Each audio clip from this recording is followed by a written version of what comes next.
Hello, welcome to Putting a Spark into Your Youth Group.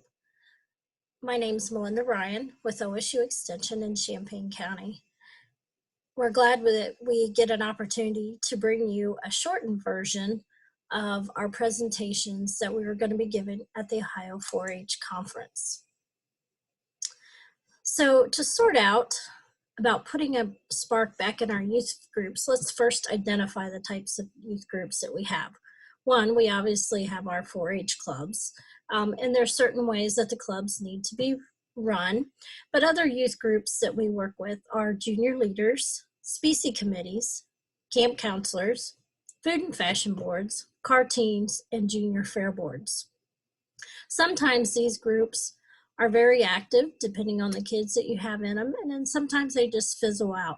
So if you got one that's starting to fizzle out, let's try to find some ways that we can bring back the spark and put into our youth groups. First of all, why do we even have these team programs and what do we do with them? Our goal is to build tomorrow's leaders. By teaching life skills through guidance and encouragement of adult advisors and parents, extension personnel, we want to be able to teach the kids responsibility. We want them to learn to be honest about things, even when that honesty is a tough thing to do and say. We want each one to have some confidence in themselves and confidence in their abilities. To be open, not afraid to speak up, teach fairness, respect, and have caring youth who grow into caring adults for our communities. And most importantly, we need to have some enthusiasm in these groups as they're learning. So some of you may have heard the song, "It Only Takes a Spark to Get a Fire Going. Soon all those around will warm up and it's glowing." So what is a spark?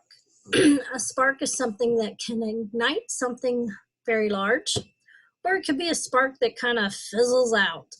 So, but it's usually something that starts a process or starts a movement or starts some kind of change. So one of the keys into starting that spark is finding out what someone's passion is, because the more passion that someone has about something, the more apt that they're going to be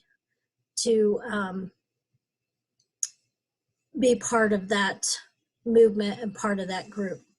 So I'm going to show you a quick video that kind of sums things up fairly quickly since we're short on time today.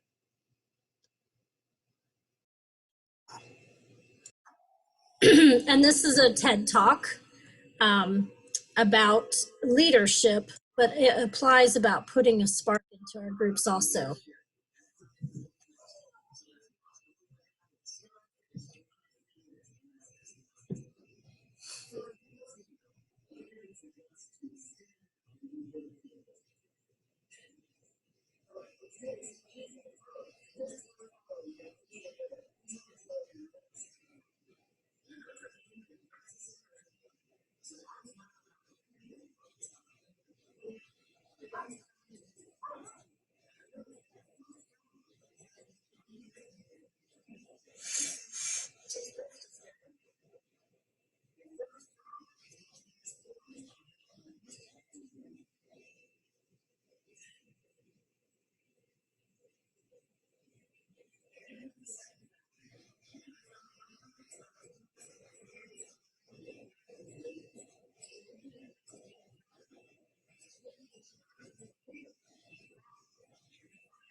So as you can see, it only takes one person to get something going, a spark. So if you're that nut out there, then that's a good thing.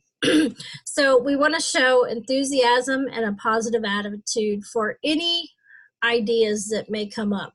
Okay, just like the little fish, who's going to be the first one to jump? Who in your group has some passion about something? And maybe it's something that completely off the wall, something you've never heard of, just like in the video. That doesn't mean that you shouldn't try it or you shouldn't do things. So get to know the youth in the group. What makes them tick? What do they like? Do they have a passion for community service? Do they want to do fundraising to be able to raise money and put something back into a better project, maybe for your fairs? Find ways to use their strengths once you get to know the kids. Everyone has a strength, and it takes time to get to know those. Encourage participating and inviting their friends in. Maybe they have friends that aren't involved in 4-H, but you hold some kind of countywide activity. Let people know, hey, this youth group is the one who sponsored this event, and then you'll draw more in. And make it fun, obviously, because it only takes one nut to make that spark. So ways to keep your spark going so it doesn't fizzle out, or a way to get some ideas is what I use called the think tank. So I've used this many times with clubs that kind of seem to be fizzling out. Maybe you can use it for your camp counselors to spark some ideas, that new things that they want to do at camp, not the same old thing time and time. You can use it in your clubs. What can our club do differently this year to have more education? So there's lots of things that you can do in a think tank. Think tank is you can either sit in a circle, and one person starts an idea and another person adds on to it, and you just keep going around and going around. Maybe it gets to somebody and they throw out a completely different idea. That's okay too. But find out what makes the groups tick. And again, it goes back to passion.